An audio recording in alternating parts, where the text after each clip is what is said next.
तो सभी को नमस्कार दोस्तों। इस टॉपिक में हम पढ़ने वाले हैं डिजाइनिंग अ लर्निंग सिस्टम। जो अभी तक हम लर्निंग पढ़ते आ रहे हैं, जो लर्निंग सिस्टम बनता है उसकी डिजाइनिंग के लिए क्या क्या नेसेसरी होता है, वो कैसे बनता है, वो कैसे डिजाइन किया जाता है, कौन कौन से कंपोनेंट्स होते हैं। ठीक है, पहले हम समझेंगे डिजाइनिंग लर्निंग सिस्टम है क्या। In machine learning, designing a learning system means creating a system that can learn from data, improve with experience, and make prediction or decision automatically। तो इसको समझने की कोशिश कीजिएगा। सरल शब्दों में कहते हैं हम, जैसे कि लर्निंग सिस्टम डिजाइन करने का मतलब है ऐसा सिस्टम बनाना जो डाटा से सीख सके, एक्सपीरियंस से इम्प्रूव करे और ऑटोमेटिकली डिसीजन या प्रेडिक्शन दे सके। ठीक है, इसका मतलब यही है। इसको जब ये मतलब इन सब जो इसके क्या कहेंगे, एक्सपीरियंस से इम्प्रूव हो सके, प्रेडिक्शन दे सके, इन सब के लिए इसके सेवन वर्क फ्लो है। उनको हम समझेंगे। पहला होगा डाटा कलेक्शन।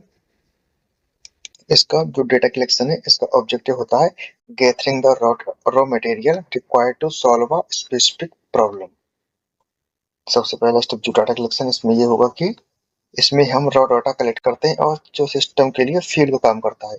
हम इसके लिए रॉ डाटा कलेक्ट करेंगे जो सिस्टम के लिए फीड का काम करेंगे, जब बनाएंगे तो उसकी प्रोसेस क्या होगी, प्रोसेस देखेंगे। Sourcing data from databases. कहाँ से सोर्स करेंगे data, databases, web scraping, sensors और public data sets. The quality of this data determine the system potential.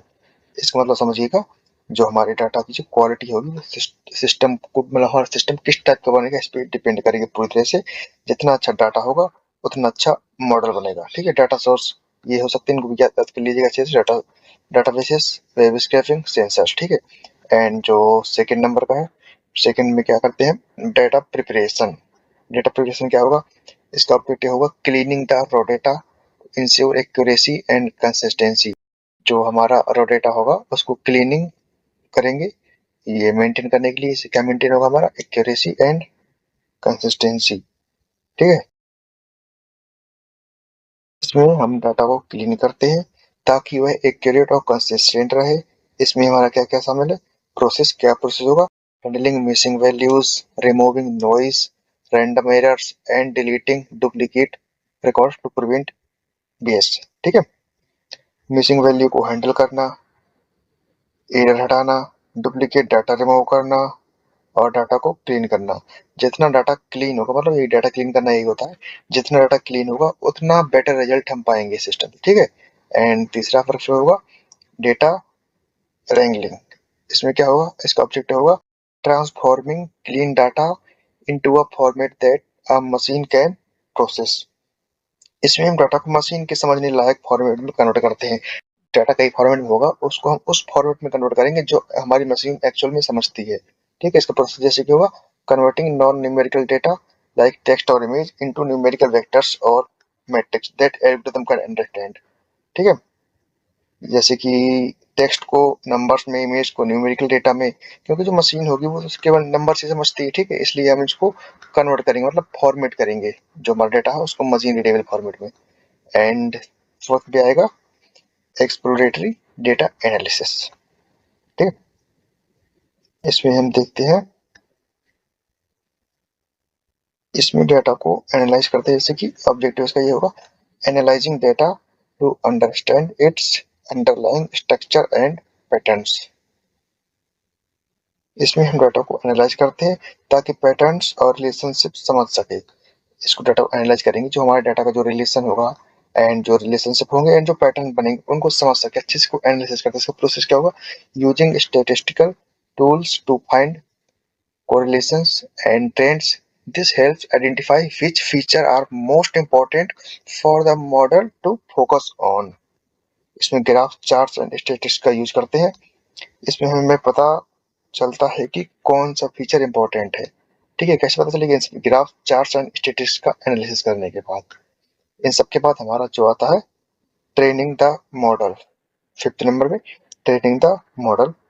इसमें डाटा को एल्गोरिथम में देते, जैसे एल्गोरिथम में देते जैसे इसका ऑब्जेक्टिव होगा the primary phase for the algorithm learns from the data. जो हमारी डाटा होगा the primary phase where the algorithm algorithm होंगी जो डेटा से लर्न करेंगी, जो हमें डेटा मिलेगा उससे ये लर्न करती हैं। ठीक है, इसमें डाटा कैसे होगा? Process of applying algorithm such as neural networks, complex task, decision trees, logic based और एसवीएम क्लासिफिकेशन और आइडेंटिफाई पैटर्न्स। ये सब जो एल्गोरिदम्स हैं इन सबको हम आगे बहुत अच्छे से पढ़ेंगे। इसका प्रोसेस होता है जो ट्रेनिंग के लिए डेटा एल्गोरिदम होती हैं, यही डेटा से ट्रेनिंग लेती हैं। ठीक है, मॉडल डेटा से पैटर्न सीख, जो डेटा होगा हमारा एल्गोरिदम की हेल्प से मॉडल डेटा से पैटर्न सीखता है। इसका मतलब ये सीधे मॉडल डेटा से पैटर्न सीखता है, ट्रेनिंग का मतलब ये हुआ हमारे। ठीक है, एंड सिक्स्थ पे ये हुआ evaluating performance objective, testing the model using a separate data set it has never seen before. इसमें हम मॉडल को टेस्ट करते हैं और उसकी परफॉर्मेंस चेक करते हैं। सीधा सा इसमें परफॉर्मेंस होगी, मॉडल को टेस्ट करेंगे अच्छे से और उसकी परफॉर्मेंस चेक करेंगे, क्या परफॉर्मेंस कैसी आती है। इसकी matrix success is measured using, जो हमारी सक्सेस जो हम टेस्ट करेंगे उसकी सक्सेस कैसे मेजर होगी? Accuracy, overall percentage of correction, prediction and precision, the quality of positive prediction, recall, the ability to identify all actual positive cases. First में ये होगी कितनी प्रिडिक्शन सही है, एक्यूरेसी में प्रिडिक्शन जो दे रहा है भाई डेटा, मतलब जो मॉडल कितना सही है, प्रिसीजन, प्रिसीजन जो हमारी होगी प्रिडिक्शन कितनी सही है, इसमें जो प्रिडिक्शन होगी वो कितनी सही आ रही है, पॉजिटिव प्रिडिक्शन जो होगी इसमें पॉजिटिव प्रिडिक्शन, जैसे कि एक्यूरेसी देंगे प्रिडिक्शन सही है, इसमें ये होगा पॉजिटिव प्रिडिक्शन सही है कि नहीं। रिकॉल, सभी पॉजिटिव केसेस को पहचानने की क्षमता, जितने पॉजिटिव केसेस होंगे उसको पहचानने की क्षमता इसमें होती है रिकॉल में। ये होता है एवेल्युएटिंग परफॉर्मेंस। एंड सातवां जो ये तो भाई अच्छे से जानते होंगे, डिप्लॉयमेंट एंड मॉनिटरिंग। इसमें ये होता है आखिरी स्टेप ये होता है, इसमें हम जो हमारा मॉडल को लाइव करते हैं, launching the model into a live environment and maintaining it. Live environment में इसको हम डिप्लॉय करते हैं एंड इसको मेंटेन भी करते हैं, कोई प्रॉब्लम आती है कुछ इंप्रूवमेंट करना होता है ये सब। Process hosting the model on a server for real time use and monitoring it for model drift to ensure accuracy stays high as new real world data arrives। इसमें हम मॉडल को रियल वर्ल्ड में use करते हैं, app, websites, business system, साथ ही हम monitor करते हैं मॉडल ड्रिफ्ट, यानी समय के साथ मॉडल की परफॉर्मेंस कम तो नहीं हो रही है, यही होता है मॉडल ड्रिफ्ट। जो हमारा मॉडल है वो समय के साथ चेंज तो नहीं हो रहा, मतलब उसकी परफॉर्मेंस कम तो नहीं हो रही है, क्योंकि हमें तो हमेशा परफॉर्मेंस हाई ही चाहिए होगी। ठीक है, मुझे लगता है कि अभी ये आपको सात स्टेप समझ में आ गए होंगे। इसके बाद जो इसको एक डायग्राम की हेल्प से बहुत अच्छे से समझते हैं। फर्स्ट में वही बताया था आपको, डेटा कलेक्शन, हम यहाँ पे डेटा कलेक्शन करते हैं। सेकंड पे डाटा प्रिपरेशन, जो डाटा को क्लीनिंग का काम होता है इसमें करते हैं। यहाँ पे सोर्स करते हैं डाटा को, जैसे कि फ्यूल काम करता है जो हमारा मॉडल के लिए डेटा, मतलब उसको चलाने के लिए। यहाँ पे डाटा क्लीनिंग करते हैं, डाटा रेंगलिंग, उनको एक ऐसे फॉर्मेट में चेंज करते हैं जो हमारी मशीन समझ सकती है। ठीक है, यहाँ पे आने के बाद जो डाटा हमारा है फॉर्मेट में हुआ उसको एनालिसिस करते हैं, एनालिसिस करने के बाद उसको ट्रेनिंग देते हैं, ट्रेनिंग देने के बाद टेस्टिंग करते हैं। ठीक है, एंड टेस्टिंग के बाद जो हमारा सेवेंथ स्टेप होगा वो होगा हमारा डिप्लॉयमेंट। टेस्टिंग हो गई, सब कुछ अगर सही होता है तो हम इसको डिप्लॉयमेंट करते हैं लाइव एनवायरनमेंट पे और इसकी मॉनिटरिंग करते हैं। ठीक है, ये डायग्राम के हेल्प से आपको समझ आ गए होंगे। इनका अगर आप कंपैरिजन करना चाहें तो इस तरह से कर सकते हैं, ये तो बहुत ईजी है। ऊपर ही बता चुका हूँ, बस इसका शॉर्ट फॉर्म है getting raw data, data sourcing,